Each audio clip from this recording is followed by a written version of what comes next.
नमस्कार, द नगरी न्यूज की खास पेशकश खबर दिन भर में आपका स्वागत है। मैं हूं ललित वर्मा। चलिए रुक करते हैं आज की बड़ी खबरों की ओर।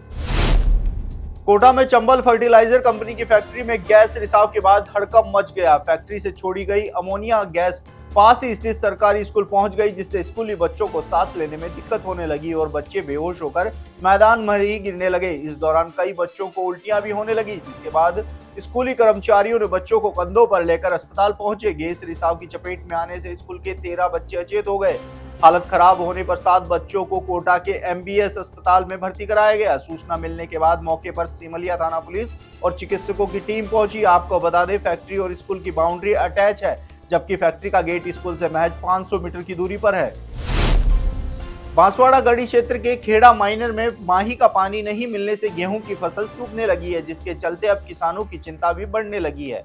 माइनर से जुड़े खेड़ा, लोडदा, भानतलाई, साकरिया, नथेली के किसानों ने गढ़ी कांग्रेस ब्लॉक अध्यक्ष व उप प्रधान दशरथ सिंह बाघेला के नेतृत्व में माही विभाग के अधिशासी अभियंता को सूखी फसल दिखाते हुए समस्या से अवगत कराए।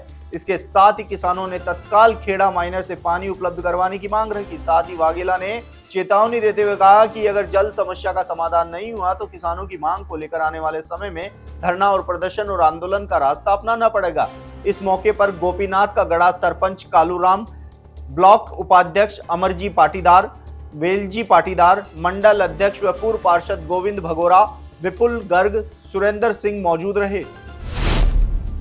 राजसमंद में राष्ट्रीय विधिक सेवा प्राधिकरण नई दिल्ली के निर्देश पर सजा याफ्ता बंदियों कारागृह की क्षमता के चलते जिला समन्वय समिति कारागृह की क्षमता में वृद्धि हेतु जिला स्तरीय समिति एवं जिला विधिक सेवा प्राधिकरण की मासिक बैठक आयोजित की गई।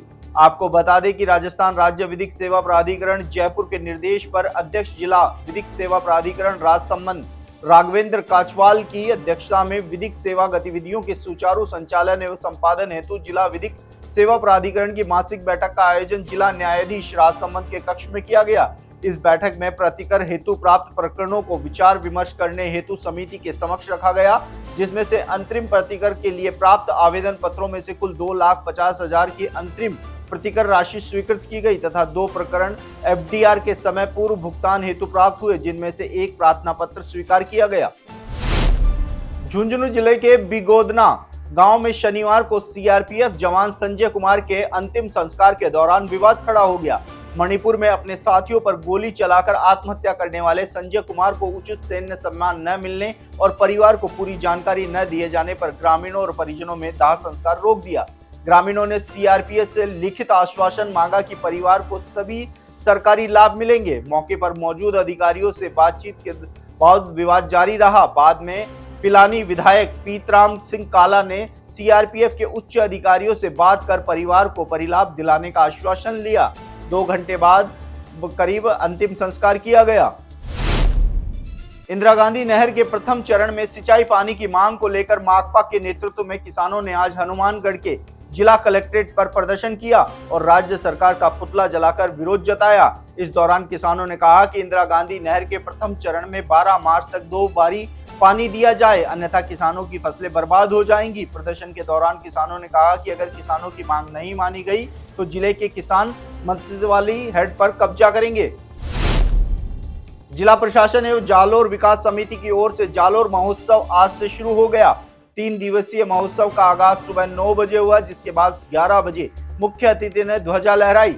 जालोर महोत्सव के समन्वयक रतन सुथार ने बताया कि जालोर महोत्सव को लेकर जिले भर में खास उत्साह देखने को मिल रहा है।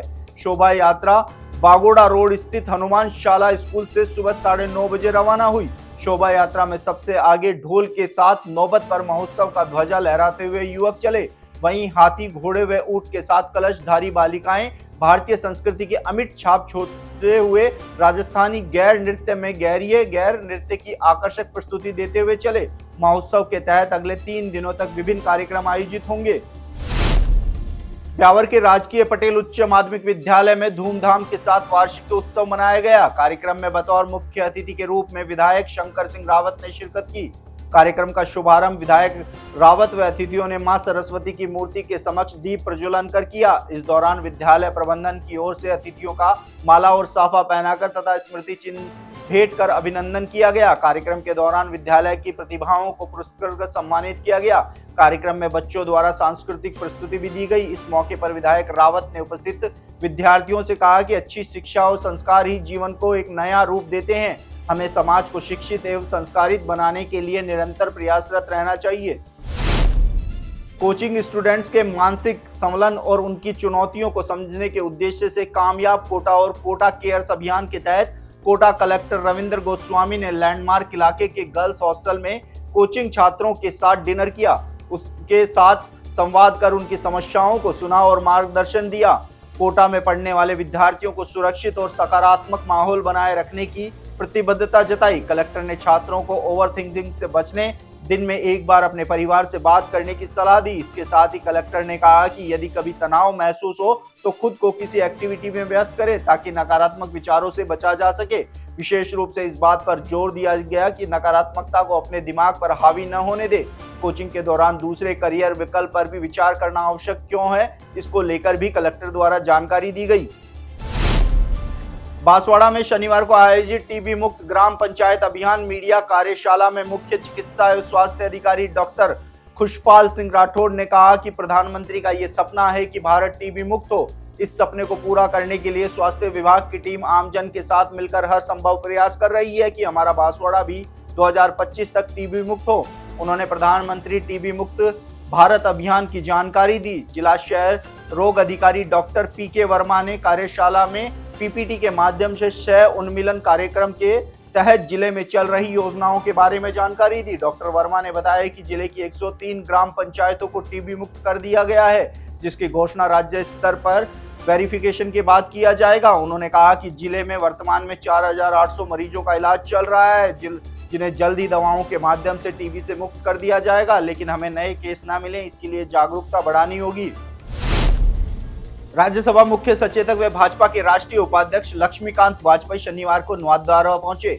वाजपेयी ने सपरिवार और राज्यसभा सांसद चुन्नीलाल गरासिया के साथ श्रीनाथ जी की ग्वाल झांकी के दर्शन किए, जिसके बाद मंदिर परंपरानुसार उपरांत ओढ़ाकर व श्री जी का प्रसाद भेंट कर उनका स्वागत किया। दर्शनोपरांत लक्ष्मीकांत वाजपेयी ने गरासिया को नगर भाजपा अध्यक्ष प्रवीण जोशी, पूर्व अध्यक्ष प्रदीप काबरा, सीपी धींग आदि ने स्वागत किया। लक्ष्मीकांत वाजपेयी ने कहा कि एक निजी कार्यक्रम में उदयपुर आए थे और यहां आने तो श्रीनाथ जी और सांवलिया जी के दर्शन करने का सौभाग्य मिला।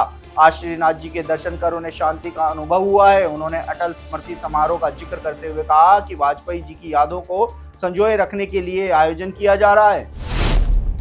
तो ये थी दिन भर की तमाम बड़ी खबरें। कल फिर से आपके साथ रूबरू होंगे, तब तक के लिए नमस्कार।